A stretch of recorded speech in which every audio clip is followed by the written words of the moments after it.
Медуза искиткеч матур су хайваны. Ул үтә күренмәле, чөнки тулысынча диярлек судан тора. Бу сыйфаты аңа су төбендә яшеренергә, башка су хайваннарыннан качарга ярдәм итә. Медузалар төрле төстә була. Диңгез океаннарда аларның кызыл, кызгылт сары, яшел, зәңгәр, шәмәхә, ак төслеләрен очратырга мөмкин. Әлеге су хайванының гәүдәсе ачык кулчатырны яисә кыңгырауны хәтерләтә. Бу гәүдәдән озын һәм нечкә үсентеләр, капшавычлар сузыла. Син беләсеңме? Алар бик агулы.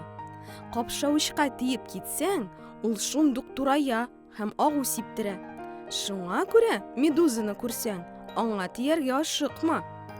Медузалар төрле зурлыкта була.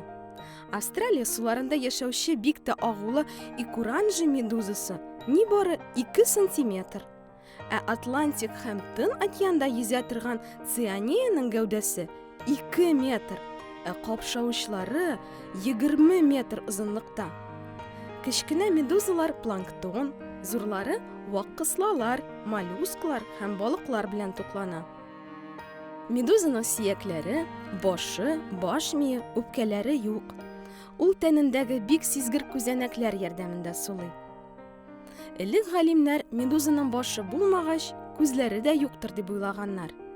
Ә аннары бу су хайванының караңгыдан яктыга омтылуын күреп алганнар. Тикшерә торгач, медузаның гәүдәсендә күзләрне хәтерләткән 24 сизгер күзәнәк булу ачыкланган. Кайбер медузалар яктылыкны караңгыдан гына аера ала, ә икенчеләре дөньяны сүрәтләр рәвешендә күрә. Медуза ничек хәрәкәтләнә соң? Моның өчен ул гәүдәсе эченә су җыя, ә аннары аны үзеннән этеп чыгара. Шулай итеп су бер якка китә, ә медуза аннан капма-каршы якка хәрәкәт итә.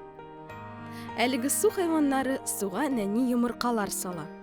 Әти һәм әни медуза салган йомыркалар бер-берсенә ябышып су төбенә төшә һәм аңа бирегеп кала. Берникадәр вакыттан алардан нәни медузалар чыга. Алар тулысынча мөстәкыйль булып туа. Олы медузалар нәниләр тормышында берничек тә катнашмый.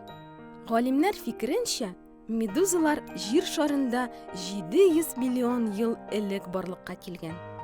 Аларны салкын һәм җылы сулы диңгезләрдә һәм океаннарда очратырга мөмкин.